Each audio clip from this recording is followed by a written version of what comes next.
G'day Patreon supporters, just a quick video for you guys now. The bonsai project, where is it? Hang on. The testing for the long range stuff, look, it's all but done, I've just got to make up a bit of a foam bottom for this just to protect the undersides. We've got flight controller, got GPS, got the servos, got the receiver, everything's put in here. This will be flying hopefully in the next couple of days. It's taken longer than I thought, and the weather's turned to crap at the moment, so what can you do? Never mind.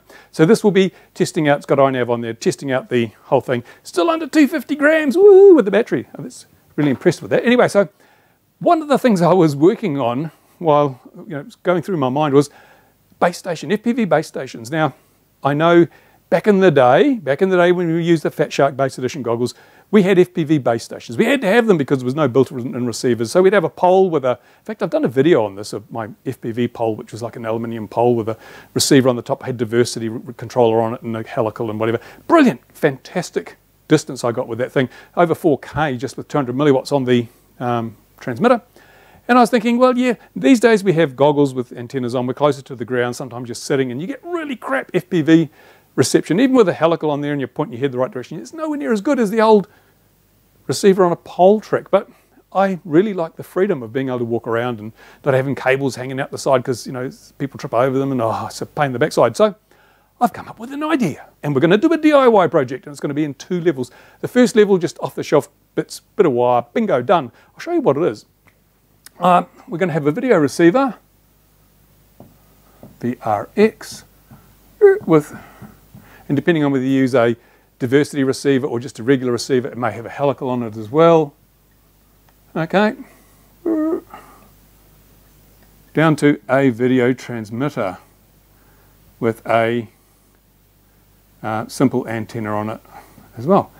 That looks really simple, doesn't it? I mean, it's not really a project, is it? But actually it is. It's because what I want to make is a device that you can basically take along with you when you go out FPVing, climb up onto, I don't know, if there might be something nearby, a tree or a statue or something, you can just take it up and stick it in the tree or on the top of a statue on a wall or at a high point somewhere, a high point, within where you're flying, so that the device, which is this thing here, has a good view of your flying area, an elevated view of your flying area, so that you won't be, especially if you fly, even if you're flying proximity. Now you're flying proximity and you might going behind trees and little bit rises and falls in the ground, hills, buildings and so forth. If you put this up in a high enough position, it will be able to see down over the entire flight area. So you don't have to worry about flying behind a concrete building and your video signal disappears, because this will receive, oops, here we go, here's your quad,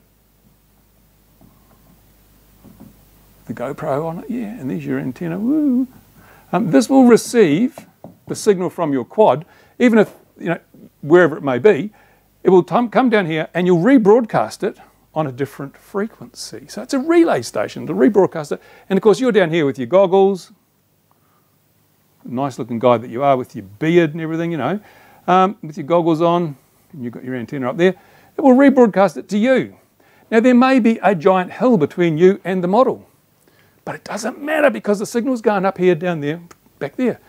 I think this is something that hopefully people will find useful. I know I'm going to find it damn useful because there's areas I fly, even here at the airfield, where there are dead zones because you're dipping down below the contour of the hill or you're going behind something that's blocking the signal.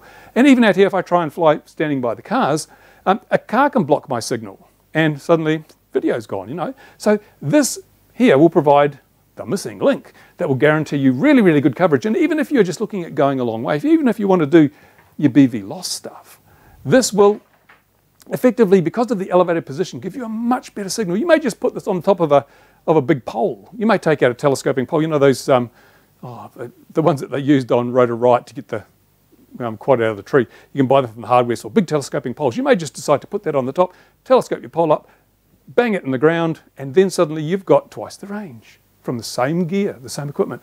Other benefit is you might have a crappy old goggles or an old visor which doesn't have diversity. What are you going to do? Well, you can strap a diversity receiver to it and have wires hanging out left, right and centre, or you can use the non-diversity receiver and a diversity receiver up here. So you're going to get the benefits of diversity without having to have diversity in your goggles. Another bonus for people that don't have goggles with diversity. So I want to make this thing nice and small and compact and super cheap. As I said, 2 versions. One will use off-the-shelf stuff like just a off-the-shelf video receiver, off-the-shelf video transmitter, bit of wiring, I'll show you how to wire it up, and a battery. Bingo, you're done. The other one is going to be a little bit more sophisticated. I've got those 5.8 gigahertz video transmitter and receiver modules. We'll make up a little circuit board, or we can bird's nest it, as it's called, just wire point to point. And then we can run 1 or 2 receivers up here with diversity if we want it, and a little video transmitter there. Put it all on one board, put it in a plastic container. Bingo, Bob's your auntie. Piece of cake, simple as. So yeah, this is what I'm looking at doing. I'll be working on this week as well as the long range, because it'd be nice to be able to have both ready together. We can test both together and see where we go. Now, there is one thing with frequencies. Obviously, we've only got so many frequencies we can work on here, and we're going to be using 2 frequencies, because this will be a different frequency to that, or they'd just interfere and it wouldn't work. But this is where you've probably seen a lot of video transmitters and a lot of goggles now have some frequencies down at 5.3 gigahertz and 5.4 gigahertz. Crazy, crazy frequencies that, you know, are not legal, you shouldn't use them. But if you've got a 25 milliwatt video transmitter, it's not going to interfere with anything really. You may have 5.8 gigs up here, the legal frequencies that you're using out here with 200 milliwatts. Down here you're going to run 25 milliwatts, which is next to nothing, and you might run 5.3 gigahertz.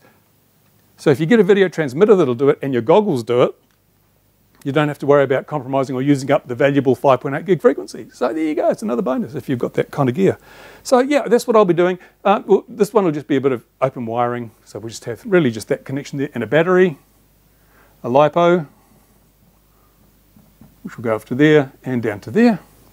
Anyone can do that. But the one we're going to build ourselves, I'll use my 4-channel diversity controller, which is super, super cheap, and the simple receiver modules, which are super, super cheap. And I might even, for my one at least, and if people are interested, build in a Bluetooth connection or Wi-Fi connection, so I can change the channels on top of the pole with my smartphone. So the cool thing there is that if you're flying, perhaps, you know, out with a group of friends and someone else wants to use it and they're on a different channel to you, pull your smartphone out, bing, bing, bing, change the frequency of this. The downlink remains the same. They can then tune into that, and away they go.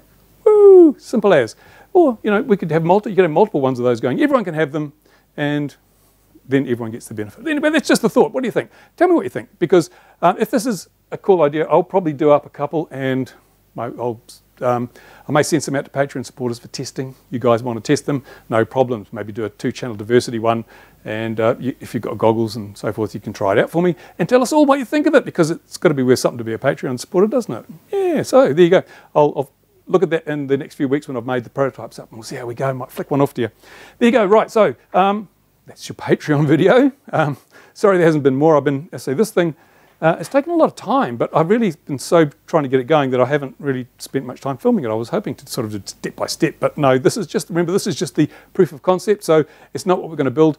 What we are going to build, I'll show you in the next Patreon video, which I've already started on the airframe for that, and it's quite a bit different, but I think it'll be a big smile on your face when you see it, because flying under the radar takes a whole new meaning with the long-range FPV project. Right, that's it. I've got other things to do, got to get on, finish this stuff, start this project. There you go. Thanks for watching, guys. Thanks for your support. It's really important, because every month YouTube gets worse and worse. And yeah, and just a word, a lot of channels I've seen have been using this Premiere thing that YouTube is pushing like hell. They're pushing everyone to use this Premiere thing. Supposedly you'll make more money, but I've been looking at a few videos where people have said, don't do it. Our viewership's dropped right off when we've premiered videos. And I must admit, I've seen a few premieres come through my inbox, and I thought I must watch that, and I never did, because I'm not going to make time to sit down and watch something. I'll watch it when I'm able to, and if I see it in my feed several times and I've clicked on it and it's not there yet, I get peed off and I just forget about it, and by the time it comes live, it's already disappeared off my awareness, so I don't watch it. So I can understand why people are not getting the same views on these premiered videos. And besides which, why do you want to premiere it? I mean, it's like, it's a teaser. Well, what you get's what you get with me, you know. I'll put a video up when it's done. There you go, simple. I'm not going to tell you, oh, come back in 3 days and watch this video. No, if it's there, you can watch it now. Simple. Right, that's it. God, I ramble on. Anyway, thanks guys. Catch you later.